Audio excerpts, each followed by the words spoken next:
સુરતમાં પ્રથમવાર ચૈત્ર નવરાત્રિમાં ગરબાનું આયોજન કરવામાં આવ્યું છે। કોસમાળા આઉટર રિંગ રોડ પર સંપદા સર્કલ પાસે સંપદા ફેસ્ટિવિટી ગ્રાઉન્ડમાં સુરતીઓ માટે સુર સંપદા ચૈત્ર નવરાત્રિમાં ગરબાનું ભવ્ય આયોજન કરવામાં આવ્યું। ખ્યાતનામ કલાકારો સુરતીઓને ગરબે ઘુમાવશે અને માતાજીની આરાધના કરાવશે। ગુજરાતના ઇતિહાસમાં પહેલીવાર અને સુરતમાં પ્રથમવાર ચૈત્ર નવરાત્રિમાં ગરબાનું આયોજન કરવામાં આવ્યું, જેનો મુખ્ય ઉદ્દેશ્ય યુવાનોને સંસ્કૃતિ સાથે જોડવાનો છે। કોસમાળા ચોકડી આઉટર રિંગ રોડ પર સંપદા સર્કલ પાસે સંપદા ફેસ્ટિવિટી ગ્રાઉન્ડ સ્થિત સુરતમાં સુરતીઓ માટે સુર સંપદા ચૈત્ર નવરાત્રિમાં ગરબાનું આયોજન કરવામાં આવ્યું છે। 10 દિવસ અલગ અલગ ગુજરાતી કલાકારો દ્વારા તારીખ 29મી માર્ચથી 7 એપ્રિલ સુધી ભવ્ય ગરબાનું આયોજન કરવામાં આવ્યું છે।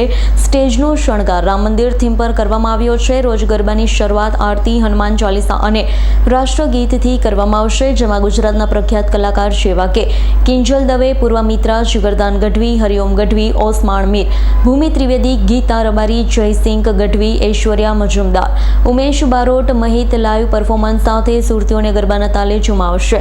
સુર સંપદા નવરાત્રિનું આયોજન સમિધા ઇવેન્ટ્સ કરી રહ્યું છે, જેનો હેતુ ભારતીય સંસ્કૃતિ અને પરંપરાથી આજના યુવાનોને જોડી જાગૃત કરવાનો છે। 10 દિવસ દરમિયાન ગરબાની સાથે સે નો ટુ ડ્રગ્સ, વ્યસન છોડો, વૃક્ષ વાવો જેવા મેસેજ પણ આપી યુવાધનને જાગૃત કરવામાં પરંપરાગત ગરબા, આકર્ષક સજાવટ અને પરિવાર માટે ખાસ મનોરંજન સુર સંપદા નવરાત્રિ પર આવશે। આપનું નામ ને આપનો પરિચય। હું વિપુલ બુહા, સંપદા ફેસ્ટિવિટીના એક ઓનર તરીકે ચૈત્ર સુર સંપદા નવરાત્રિની અંદર અમે લોકો એક અલગ થીમથી આવી રહ્યા છીએ।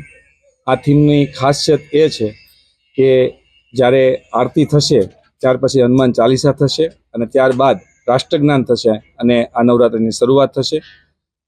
સારી રીતે પોલીસ સમન્વય અને સોશિયલ સામાજિક નેટવર્કિંગ સાથેના પ્રયાસો રહેશે અને લોકોમાં અવેરનેસ આવે ચૈત્ર નવરાત્રિ વિશે, એમના માટેનું આખું આયોજન છે।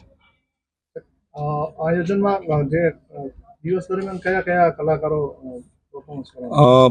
કિંજલ દવે છે, જીગરદાન ગઢવી છે, પૂર્વા મૈત્રી છે, ભૂમિ ત્રિવેદી છે, ઓસમાનભાઈ મીર છે, જયસિંહ ગઢવી છે।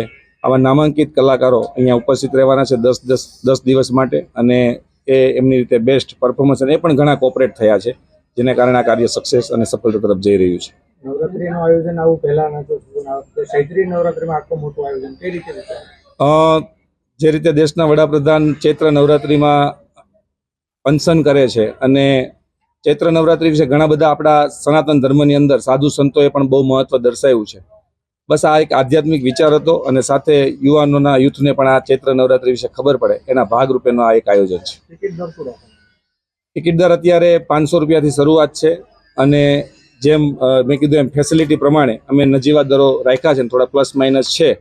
એટલે જે વ્યવસ્થાનો ભાગ છે, ઘણા બધા મિત્રોએ હમણાં કીધું કે સ્ટેડિયમ ગ્રાઉન્ડ નાનું પડશે, પણ અમે આશા રાખીએ છીએ કે આ ગ્રાઉન્ડની વ્યવસ્થા જળવાઈ રહે એના માટેનો આ એક ભાગ છે।